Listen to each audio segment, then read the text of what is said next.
And we're recording. Hey there, Dr. Larry Calloway here from HealthSpring Chiropractic in Pleasanton, California. I'm in my sweet little home studio with my Bay Area hats wrapped behind me.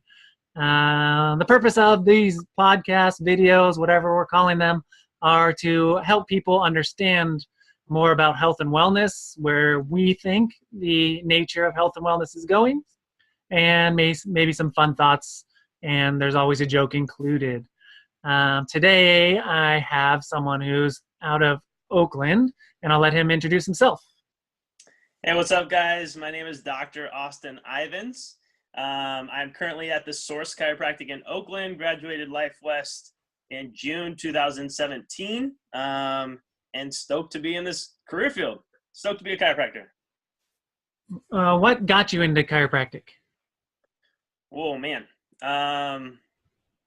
So originally, I had started CrossFit. I was living in Santa Barbara at the time, and started doing CrossFit. That was in 2012, 2013. And started ollie lifting for the first time, since high school. And I started to get pretty good at it. And so weight started increasing, and I had an injury. I went to get under a clean, and I hurt my wrist. And so I kind of sat on it for a little bit I was a kinesiology major at Westmont College in Santa Barbara. And so kind of the only thing I knew was from my sports background. And so I took some ibuprofen and kind of waited it out. It didn't really feel any better. And so I ended up going to the hospital, and sat in the emergency room for like an hour and a half, kind of the whole process. Ended up getting an x-ray, and I told myself, like, I hope this is broken, because I don't want the doc to come in and say, it's sprained here, take some more ibuprofen and we'll see you later, which is ultimately what happened. So super frustrated with the experience. And I had a friend tell me about chiropractic. And at that time, I had never experienced chiropractic before. And so I was about 25. So this was 2013. And went to see Dr. Nick Areza. And at that time, too, I was trying to figure out, like, am I going to do PT? What am I doing with the rest of my life? I was doing personal training at the time. And so this chiropractic thing kind of came up. I was working for a chiropractor who ran a gym, Killer Bee Fitness out in Goleta, Bob Welcher. And so chiropractic was kind of introduced at that time. And so I decided to apply for school. And so this is even before I had gotten my first adjustment. I ended up getting into Life West, and I said, I need to figure out what chiropractic is before I come. Ended up getting the injury, doing an internship with Dr. Nick Areza at Santa Barbara Family Chiropractic, and like my world changed from there. So started care in October and started school January 3rd, 2014 at Life West. So That's a quick journey, kind of making a leap from being injured to straight into school. I know. But it sounds like you've always been in the health and wellness field, in shape and whatnot. I actually use your picture on my Tinder profile, so that works out well. Just kidding. So since you've been in the health and wellness field for a while, what is your current definition of health, and has that evolved over the last 5 or 6 years?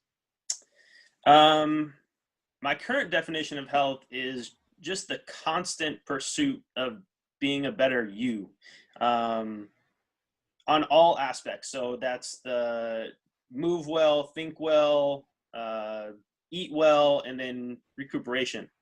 So kind of those 4 pillars of health. And then too, there's a big piece of surrounding yourself with the people who you want to be like. Was it the top 5 people you spend the most amount of time with, or ultimately kind of what you become? And so creating an environment for yourself. And so I have to say, being at the Source, being with Dr. Brett Jones, Dr. Jordan Fairley, Dr. Darren Murphy, Dr. Kate Jones, Dr. Mandy Chan has just expounded me as a chiropractor. And then too, for our CA staff. So Christine, Katie, Kelly, Izzy, I'd like to say that I'm pretty sure they're the best CA staff in the world, and super fortunate to have those ladies with us. But creating that environment for yourself, like I said, I didn't grow up with chiropractic being there all the time. And so I'm like, have gotten to this point now. My thought of health and healing was kind of the medical model. And then being within sports, it's always managing injuries instead of potentially preventing them also. That's huge. So with that definition, how do you feel the health of obviously your immediate community within your practice is probably doing pretty strong. What about a mile or so radius outside your door, or the Bay Area at large? How do you think the health and wellness of this area is getting better, getting worse? What do you think? Sure. I think it's shifting. We get a lot of practice members coming in and saying, like, I don't know why I'm on these medications still. I don't feel like I'm getting any better. My symptoms aren't necessarily going away. And, we care about the symptoms, but we don't care also. We're not tied to those things. Yeah. So I think there is a shift, but also too, we are in California. I think it's a little bit different. I'm not really sure about other places in the United States either. So I think there is a shift, and being in one of I think we're the largest or the highest volume practice in Oakland at this time. I'm not sure about the whole Bay Area, but I think we do have a pretty far reach into the Oakland community too. So it is kind of a center of shift and change of thought processes. So it's great to be a part of that community. That's huge. Chiropractic is a huge umbrella. People listening to this may be chiropractors or maybe not. Hope we're trying to get a broader reach of health and wellness out there. I've talked to several different chiropractors so far, and each one seems to have a different, I guess, I don't want to say unique selling proposition, but unique style, treatment. What would you say differentiates you from the person next door? What if someone were to come into your office? Why do you get the awesome results that you get with your hands and your technique and your knowledge? Sure. We live it.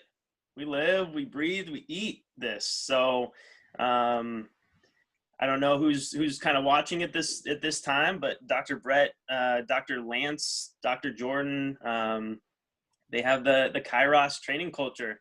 And so this is a lifestyle. This isn't just something that we do. It's not an act that we put on when we come to the office. So like for me personally, movement, nutrition, positive mental attitude, and recuperation, like all those things are encompassed within what I've learned with the Kairos training culture and just the community. Like the people within the culture there's some of the most like deep, real, authentic people that you will ever meet. And so it's been huge for me in my learning process to be a part of that community. Even coming out of school. So I did pretty well in the clinic setting at Life West. And coming out, I noticed that like I didn't really understand tonal technique or didn't understand some of these things, but it always interested me. And so coming into the source, it wasn't necessarily a strong suit for me. I wanted to challenge myself and to be a better, well-rounded chiropractor. So being able to step into that position was challenging to say the least, but have noticed just huge growth within that setting, and for me as a whole. But yeah, going back to the question, it's like movement is huge for me. It's one of my favorite parts of the day. Um, I compete CrossFit. Ended up making the 2014 NorCal Regionals with Team NorCal Mountain View, and so that was that was a goal for mine. Ended up making it, and super happy with that experience. Played rugby during my time at Life West also, and now I do CrossFit also, and it's kind of the community that I love serving too. Just those people who are constantly trying to do more with themselves and be better every single day. So on a day-to-day basis, or whether it's day-to-day, every other day, how do you keep yourself, you talked about it a little bit, but how do you keep yourself mentally sharp?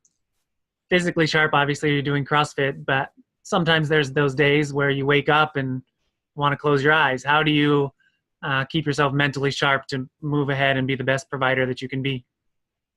Yeah. Well, I mean, first thing is I've created or implemented a morning routine, which I learned from the Kairos training culture and with Brett, Jordan, and Lance.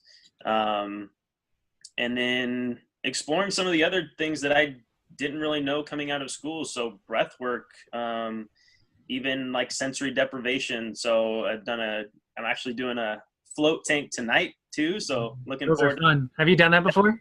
I've done it one time before. Yeah, So, I did one and I got turned around a full 180. okay. So I couldn't get myself out.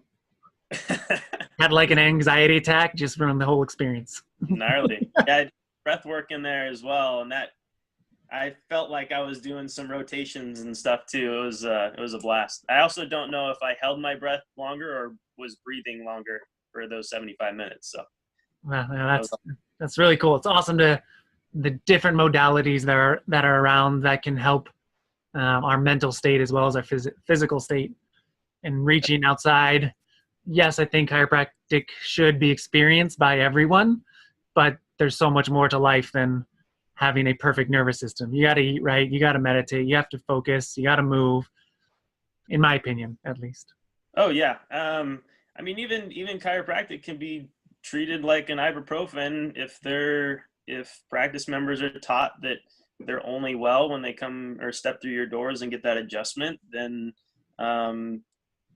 like you're kind of to blame when they're not getting well. But if you give them the tools to go out and do these things within their lifestyle or to change their lifestyle, because obviously the patterns that they've started doing beforehand are not working for them, then there needs to be a pattern shift, which can be very, very hard for people to do. But taking, little steps at a time, taking action. Everyone has potential, but I think that word potential gets it's kind of watered down in a sense that everyone has potential. I mean, I have friends that I knew in high school that had massive potential, but never really did anything with that. And so even myself, like looking back and seeing what, how could I have changed this or done that? But at the end of the day, it's taking action. And so actualize potential and moving forward from there. And that can be hard for some people. I know some people that their best days were, on the sophomore year of high school when they did XYZ on the football field. It's like, dude, Yeah. You're 35 years old. You haven't done anything since then. But Yeah. that's our paradigms and our realities. I don't mock it. I mean, I did just mock it, but I don't. It's just where people are at in their mental process. Yeah. I mean, that resonates with me so much. I mean, that's ultimately my purpose, is that I am the catalyst. I am the catalyst to elevate the self-conscious, abandoned, and fractured athlete to optimize their actualized potential, purpose, and power. Like, I've been there. Yeah. I've been it. Like when soccer or baseball or swimming, rugby, water polo, like I've played a wide variety of sports. And if your identity is in that sport and then it is over, you haven't made like the next level, then what's next? Like we haven't really thought past that point. So I think Dr. Lance Von Stade, his Athletes on Purpose, it's money. And I wish something like that would have been around when I was doing sports also, or just to have that information. But understanding the purpose of why you're doing the sport is not to ultimately just be better at the sport, but to be a better you. Like this is your field to kind of find yourself and to elevate your own position or your own self. So No doubt. I was an awesome, probably the best in the world, according to myself. The best eighth grade basketball player ever. sure, About where my skill, I did okay in high school, but I was definitely good in eighth grade. those reset. Um, so a little bit deeper, kind of touch about mindset and stuff like this. One of the reasons I had the idea of doing these different podcasts, talking with different healthcare practitioners, and eventually I want to add strength coach, mind coaches, religious people, things of that. So is there a particular belief system that you hold that makes you stronger, makes you a better practitioner, that changes perhaps how you view the world and view healthcare and where you see your practice going? It's a loaded question a little bit, but Sure, there's a lot to that question. I think it goes back to my constant pursuit of myself, educating myself, gaining knowledge and skills so that like I am able to make right decision or make purposeful decisions. Um, and so everything that I tend to do is worth a purpose. And so I put thought in kind of education behind those things. Um, Absolutely be education, but there's a vibration there too. So those things that just feel right in that moment, even if you don't necessarily have the experience behind it. But I think the biggest thing is being very clear and having clarity for yourself and where you're going, and then making those decisions based on that. Is this going to serve me at this time, or how can I serve this to make me a better me? So yeah, great answer. I'm not sure if that answered that question, but Yeah, no, one of the other colleagues, had a higher power that they were doing their work for through them, that type of thing. Some people, like, for example, I have been in 8 practices in 10 years, and oftentimes I put myself as the face of the practice and everything I do to build the practice, rather than allowing people to come to me that are vibrationally need me, energetically need me. Yeah, I'll say it, pain-wise need me, but I also need them to give my gift out. yeah, Like I'm accepting gifts from the universe left and right rather than trying to create them. Yes, I'm taking action, but I'm not doing stuff that just to do action, which yes, I've done in the past. I've yeah, done things I showed up just to show up, and I wasn't there completely physically and mentally. I was doing it because it was on a checklist. yeah. I think that's that saying of being. Are you just busy, or are you busy on a purpose? So, I mean, Yeah. you can be busy, like running around like a chicken with your head cut off, or like if you are busy, I'm in all these specific things because I know all these specific things are feeding me, or I am feeding that. At the end of the day, like that's a big difference. So, Yeah, that's huge. Before we go to the next portion, not that it's like commercial break is now sponsored by. Any words of wisdom, any advice you have to people that have never experienced chiropractic, people that have experienced chiropractic that maybe it wasn't what they expected? Any words of wisdom to healthcare practitioners? Anything like good. that? I think I mentioned earlier that, or I don't know if that was in kind of our pre-talk, but I've been listening to the Impact Theory podcast with Tom Bilyeu. Um, Massive value in that, and so I don't know if this is his direct quote or if we got this from someone else, but the definition of power.